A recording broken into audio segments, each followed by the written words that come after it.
You're walking in the woods. There's no one around and your phone is dead. Out of the corner of your eye, you spot him. Hello, my name is Graham, and today we're going to be looking at the Call of Cthulhu scenario Amidst the Ancient Trees by Sanderson, an adventure that takes us deep into the old forests of Vermont and can be found in the Keeper's Rulebook. It is one of the first offerings given to a new Keeper. That said, this scenario is not the most straightforward to run and offers only minimal advice for Keepers as to how the scenario should play out. The scenario is a tough one as well and can be a little combat focused, but I have to say I ran two groups through this scenario, one which was very bookish types and the second sporting elephant guns, and both parties triumphed to some degree or other, and it was a pretty fun scenario to play. Where I do like this scenario a lot, it has some lingering issues which cause pacing problems and an overbloated plot which can be hard to cram into one session, and this ultimately might be better played slower on two, racking up to about 10 hours. I ran both of my scenarios under 5 and I trimmed a little bit of the fat here and there. But overall it hits that creepy and fun adventure, and I would even say you can easily run this as a pulp game that's very action-packed in places. What really sells this scenario is the setting, and the hook is very compelling. Deep in the Vermont forest near a small town of Bennington, the hunt is on to track down and save a kidnapped daughter of a rich industrialist, Mr. Strong. His kid Jane was meant to be handed over at a ransom meeting, but the jumpy kidnappers got nervous and murdered 2 cops, fleeing back into the woods.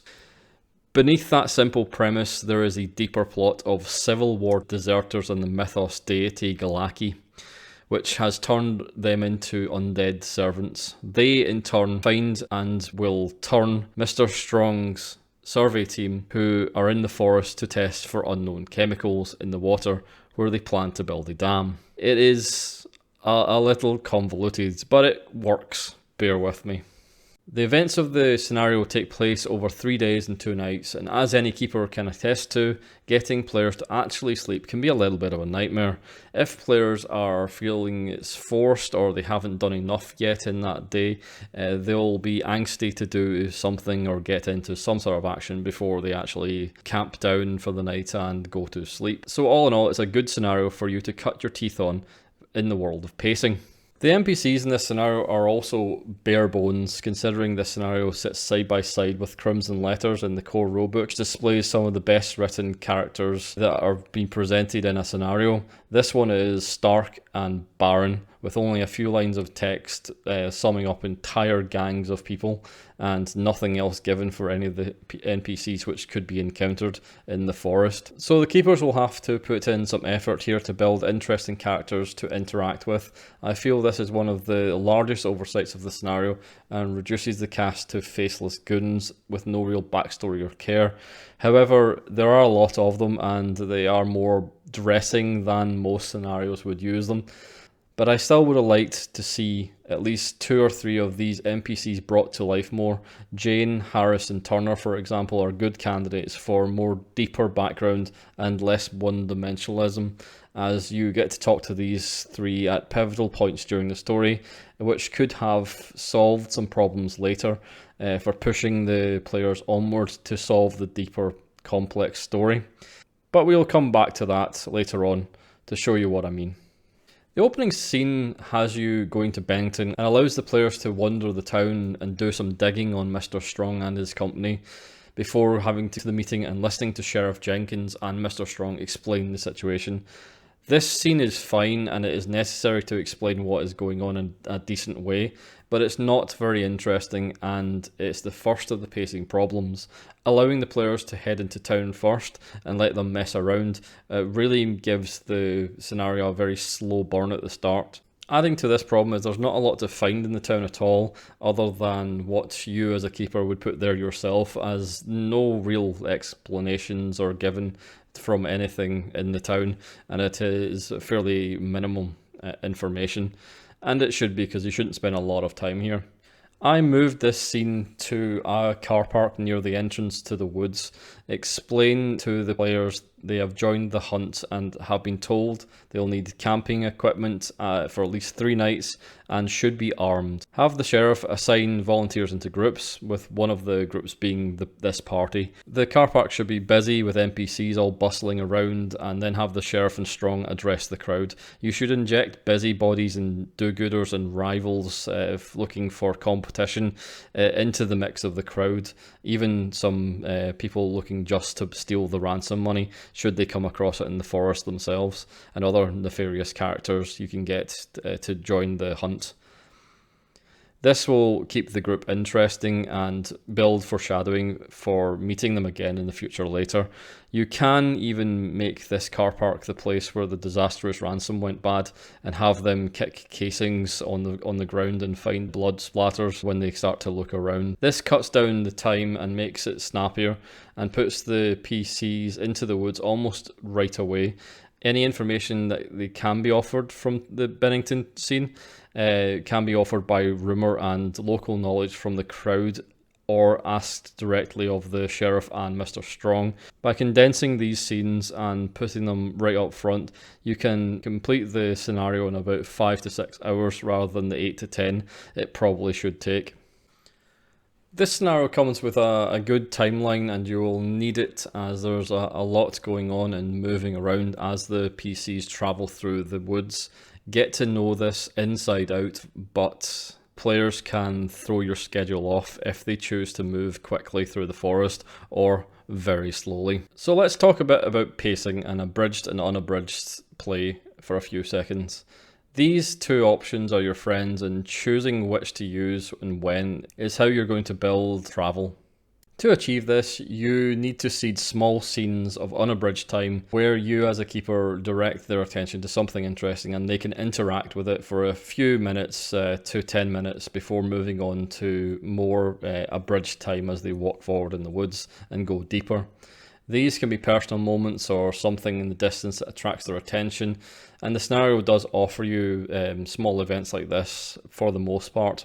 However, I feel that there should be a few more that actually build onto the environment of the world rather than just things or events they would stumble into. These mini-scenes are intertwined with descriptions of the route through the forest based on tracking and navigation rules, as the players lose themselves in the foreboding ancient trees, abridging 1 or 2 hours up to 4 perhaps for each description, depending on what they were rolling for and the terrain they were moving across between the short unabridged scenes. Strung together, these small scenes and breaks of description build a journey that can be looked back on and feels more convincing that the players have actually moved a distance that took time. Each day needs to be filled with little scenes like this to give weight to the passage of the day. On a side note, some players might try to be smart and want to bring horses and dogs on the hunt. Let them if you wish, but use them to hinder them as well as help them. Horses are not good in a forest, and moving around in the thick undergrowth and up and down large inclines of embankments is going to get them to break a leg or refuse to even move. However, once they find the road, they should be able to get an easier time of it and it become a benefit. Dogs, on the other hand, can spot and track things in the forest, but those things might turn around and kill the dog, or it might run off scared, creating a new lure for you to use and direct your players with. This could be keeper dependent, adding these things into the story, as it could throw a massive spanner in the works. Use your own discretion, and if you troll the players' motives to use them, otherwise dissuade them from use at all. Unfortunately, on day 1, you're only given one of these small beats. The one you are given, though, is the hunter and his son, and this is a great little scene to play out. As they are hunting for deer in the woods, then they spot the team moving within the leafy branches and figure that they are a deer. It is possible to get shot here. I would give them a very low chance of actually seeing the hunters, because having one of them shot is absolutely hilarious and won't kill them at a d6 unless they're very, very fragile. The scenario says that this can be avoided if they're wearing high-vis gear, but it's very unlikely anyone in the 1920s would think about having high-vis gear, and this is certainly something all 10 of my players did not actually pick up on. So this was something that played out on both parties. Here the hunters have been sticking to the edge of the forest as the boy is scared, having dreams about drowning. I would highly recommend that the boy recognises one of the party from his dreams and say they were dead and lifeless floating beside him. This just adds a little bit more gravitas to the scene and makes it play heavily into the PC's backstory a bit more later on as they see their future selves. From these guys, they will learn about the artist camp and the second hunter group that's been captured deeper within the forest. These are two good lures, and they will now be on the outlook for both of these. I would add at least 2 or 3 small encounters or interactions for day 1 to flesh it out before they turn in for the night, as it is summer and the days are long. Sundown will be about 8 or 9 in the evening, and I suggest some environmental challenges for them, cutting through the undergrowth and navigating around a black bear and his cub and climbing over some steep embankments, to name a few. Come up with a list of these beforehand so you can pick and choose at your pleasure, and you won't go wrong with some challenges within the deep and dark forest. With these behind them, they'll feel that the day is full, and they'll be more willing to actually camp and go to sleep. During the first night, with the kidnappers still in the woods, someone is likely to stay up and take watch, and there's a few things to keep them busy, namely the truck engine noises and gunshots off in the distance, as one of the kidnappers sees off the Galaki servants, and the survey team brings dynamite to the dig site. The big part of the nights is the dream calls, however, with Galaki's attention elsewhere. He isn't trying too hard at this point to bring them into the fold, but on a failed power roll, any sleeper will experience a dream. There are 4 to be had, and you are told to roll a d4 to find which one they get. Don't do this. Pick and choose what is right for you and your group, and tailor the experience to each person that fails. This is something I would do ahead of time and create 2 or 3 for each of the PCs based on their own backstories and weave in dead relations and aspects that might haunt them. These need to be alluring, promises of talking to a long dead friend, or sinister undertones of something that could be uncovered if they don't follow up on the dreams. Why this is the given dreams are good, but they repel the players from interacting with certain scenes, namely Turner's cabin. These signs need to be seen as clues, not warnings. Use the aspects found in the dreams and mix them with their own backstories. Themes of drowning, yellow leaves in summer, the cabins in the woods. Get them into the creepy Blair Witch vibe and grow it slowly. Don't show them undead, then the lake with globuous eyeballs emerging. If anyone sees these things, people will know in passing what is going to be happening, and they will refuse to interact with it because they don't want to die. First thing you need to do on day 2 is make the environment more menacing. You have to treat it like an NPC slowly becoming sick with the uncovering of the crystal and Galaki's desire for more servants. The animals are now gone, and this is a more hostile place. There are 3 offerings to break up this day as they travel in the forest, 2 of which they might have gotten clues for during the night and will be eager to check out, namely the gunshot and the noise of the engine. The truck is the most useful of the 3 finds, with its offering them a quick way to the dig site and bypassing everything and delivering them to where they need to go. It shortens the scenario by a lot. It also offers most of the backplot from the driver, explaining the mineral survey and what is going on with the secondary story underneath the kidnapping. If the players try to use psychology on the driver or any of the survey team that can pass still as humans, have them fail always. These men are dead and they have no emotional reactions, and be explicit with that detail. Some clever players will see it as the clue it is. The dead artist and the first kidnapper are the other 2 events that are offered here, and act more as waymarkers than anything else, offering only slight bumps in the stakes and can easily be missed if time is short. But they are signposts to the hideout and the artist camp. Out of these, the artist camp is the far more interesting one. I would also allow the players to find the artist camp on day 2 if you wish. You could relocate the first kidnapper here too. This throws suspicion on him that he is the one that's killed artists, with tracking and spot hidden rolls revealing that there was a struggle and he is at least innocent of that crime. It will tighten up the pacing again, but still point the way to the hideouts where Harris is holed up. The real interesting find in the artist camp though is the art. The paintings are spooky and show things that were seen within the PC's dreams. I would, however, change them so that they show the PCs themselves in the paintings and introduce again their backstory. This will make it more tense and fun and personal. Only one of my group found this scene and it was brilliant. One player staring at the back of a painting knowing that if he turned it over, he would be on the painting. Instead, he chose to trample it and walk away. They may choose to stay night 2 within the artist camp. My group didn't like this idea and they left it to camp elsewhere, thinking it was pretty spooky and didn't like their odds of staying there at all. But the results would be the same and they will repeat the dreams from before should they fail their power rolls. However, you should taint them more and show them their dreams again, using their backstories, but this time far more sinister and reinforcing the drowning in the lake and being watched. If anyone stays up this time, they might spot one of the servants coming to check them out. This is a nice little scene that can play out well if he's caught. If this happens, I would use the offer to join them to be given at the Turner's cabin instead. But he has a nice little escape plan and it is a lot of fun if you manage to pull this one off. I would also play off what happened in the artist camp will happen to them, and one of the other search parties in the area could turn up running in terror, screaming during the night. If you set it up nicely in the car park with rivals and in a different search party, have them appear here.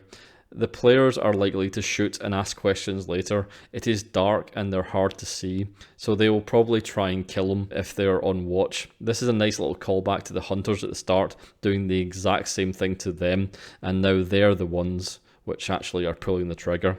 You could have one of the players that does have a rival, someone that they disliked in the car park, see this person now murder one of their search party and run off into the night, going to report to the sheriff that they are now a murderer. On day 3, I would mix reality with the dreams. One of my groups was pretty much all indefinitely insane at this point, and I feel an experienced keeper can handle this better than a newer one, but try it out anyway and it's a lot of fun. One player kept seeing prisoners that he'd locked away in the tree lines, and another kept seeing his partner that he had killed, and I had him keep talking to him, making him tut at mistakes he would make as they trek through the forest. With these aspects always present, the mood shifts to an even darker tone, and it was really, really strong. The PCs should be clued in at this point and have tracks to follow and choices to be made. Either they continue to the hideout using the first kidnapper's information in hopes to find Jane, or going after the artist kidnappers assuming they're one and the same. If they choose to go to the hideout, there is little to be offered there and the pacing issue will crop up yet again. It is not that interesting, but they will find Harris. I would offer the temptation of taking the ransom money for free, and this tarts up the scene a bit and gives a grey area for them to actually RP over. And this is the second possible place where they could probably rest and stay for the second night if they push hard into the forest. They will be clued into the servants now and know that Jane is taken. It is here I wish Harris was a little bit more well written.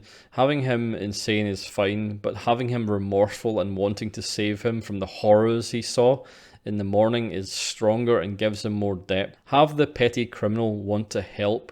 This will give the players a moral dilemma to mull over, rather than a cheap scare that's on the tree outside and him being insane, just shooting through the door. However, still shoot through the door, that's fun too. If they ignore the hideout and head straight for the dig site, they will see the turnoff with the winding path and yellow leaves because of the dreams they encounter. This should give them a clue that there's something down there.